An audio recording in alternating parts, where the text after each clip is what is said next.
Hey, welcome to this video. Today we're looking at 5 different simple yet very effective VFX tricks to enhance your video.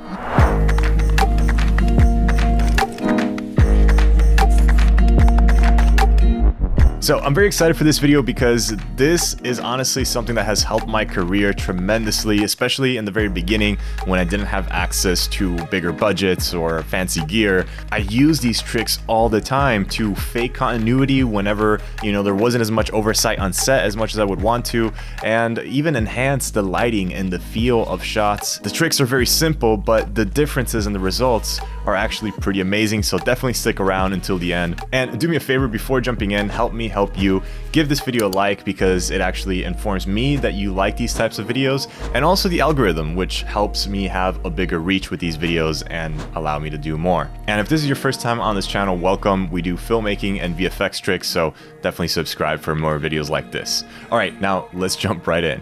Now, the first trick that we're going to look at are seamless transitions. Now, 2019, 2020 has been bombarded by these whooshes and just all those kind of seamless transitions that have been literally everywhere. And not knocking on any plugins or any use of those effects, they can actually be very effective. They've just been hyped up a little bit too much and they've been overused in situations that aren't necessarily motivated. So before diving too deep and getting ahead of myself, I do want to mention that it is important that all of these things that we're about to explore need to be motivated and need to fit with your story, because it's not a contest on being the flashiest and looking the coolest with these effects and just slapping them on your timeline. It's more about elevating your story, because if the effect in itself is drawing attention to itself, it kind of fails the point, because VFX and editing, they need to be this invisible sleight of hand that enhances the experience for the viewer. So those things shouldn't drag attention to themselves, they should just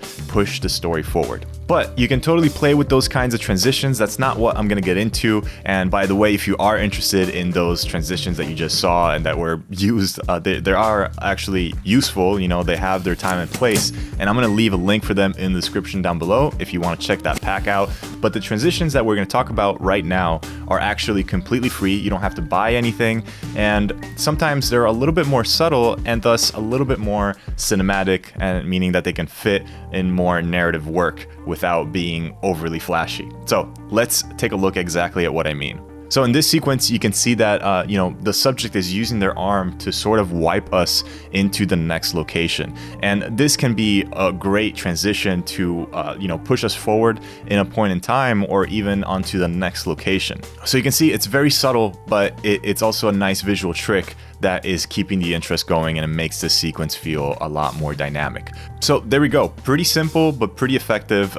You can do a lot of tricks with just knowing how to rotoscope elements. Essentially, you're just dealing with 2 different layers that you can reveal and play with in that way. And there's actually another way that we're gonna transition into the next trick that uses the similar technique, although used in a very different way, and that is to fake continuity. This is something that I've talked about in the past. Again, this happens a lot on set. It happens in huge movies and in blockbuster movies. It's not the end of the world. You can actually tie in shots that might be a little bit jarring together because of continuity issues by some visual trickery. So in this shot right here, I wanted to tie in this really nice close-up of this headlight and this sort of big reveal of this person finding this car in this abandoned building. And it's very dreamlike, it's very emotional, but again, we want to kind of internalize this reveal as the character is feeling it. So we want to look at the details, and I really wanted to show the beautiful lines of this car, the beautiful even just the signature look of the headlights and all this stuff, but unfortunately it wasn't really tying in well enough into my editing sequence. So what I did is I borrowed a little bit of piece of cloth and forcibly inserted it into this close-up so that it can tie in to the next wide shot of showing the full reveal and the pulling of this cloth. Now, this was very simply done in a similar way of what we just looked at, but again, using the technique in a different way by just rotoscoping that element and animating it as if it was being pulled into this close-up so that the shot can tie in much better with the next. So you can see that we're using a similar technique, but using a very different way. All right, now let's move on, and this is gonna get even simpler. You can even do this in Premiere itself. You don't even need After Effects. And honestly, there's even masking tools in Premiere now, so you could technically do this stuff in Premiere too.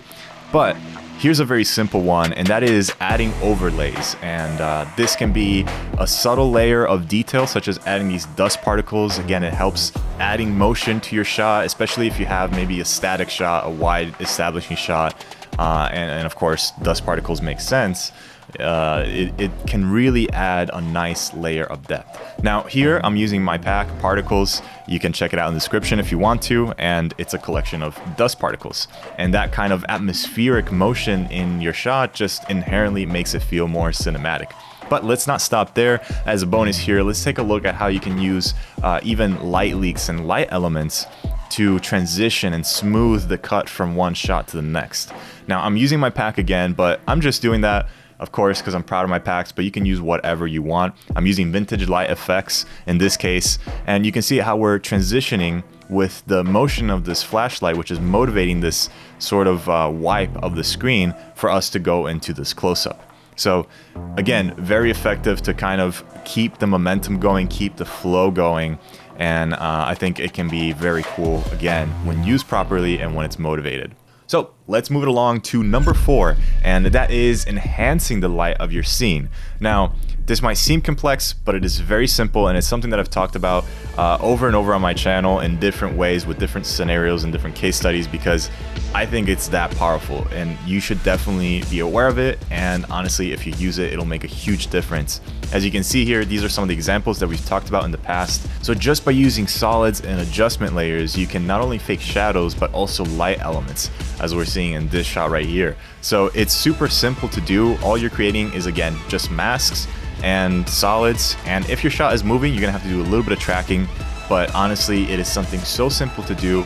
And it's just like having additional sources of light, additional flags to block off light in certain areas of your shot that maybe you didn't have a chance to because of time limitations or budget limitations on set, but that you can take this and either add that extra 10% in post or really significantly changing the look and feel of a shot. So really, really powerful, and I use this trick all the time. And now, if you're ready for the final one, we're gonna get a little bit more advanced, but not too advanced.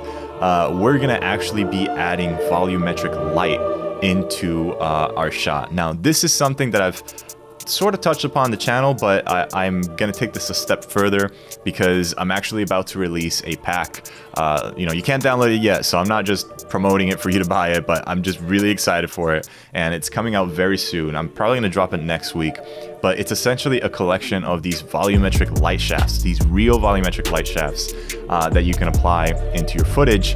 And of course, all these techniques, you don't have to buy my products. My products make it easier because the stuff is already made, but these are things that you can do yourself. Literally just film, you know, volumetric light shafts against a black background, and now you can insert that later in post into windows or openings that can have this beautiful light, this volumetric light coming into your scene, which makes your shots feel so much cinematic.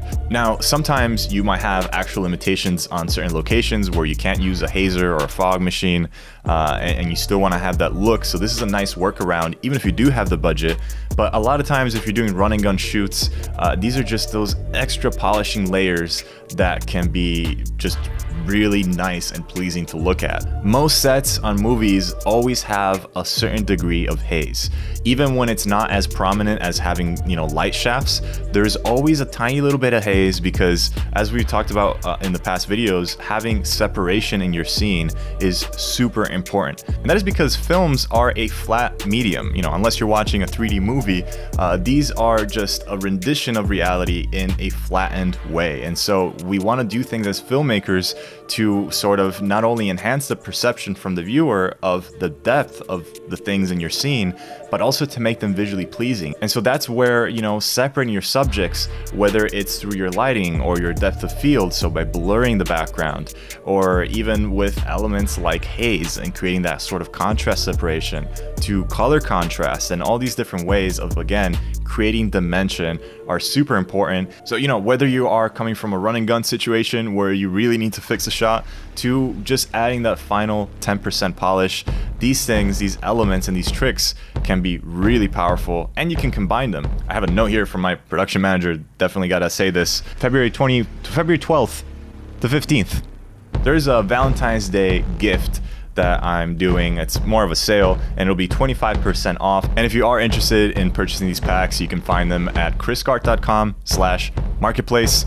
And of course, it's a great way to support the channel, but it's not just that. I use these all the time in my own projects, so I'm truly trying to sell something at a very affordable price that I think you will find a lot of value in. And so far, the feedback has been really amazing, and I really appreciate the support. So that's where you can find them. And also, if you want to get some free assets from these packs, definitely subscribe to my email list that I'll leave in the description down below, because we do all kinds of free promo there where we just give you samples, give you free assets from these packs. And yeah, I hope you found this useful. If you did, give it a like, subscribe, you know what to do. And until then, my name is Chris Trini for Kriscoart, and I'll see you next time.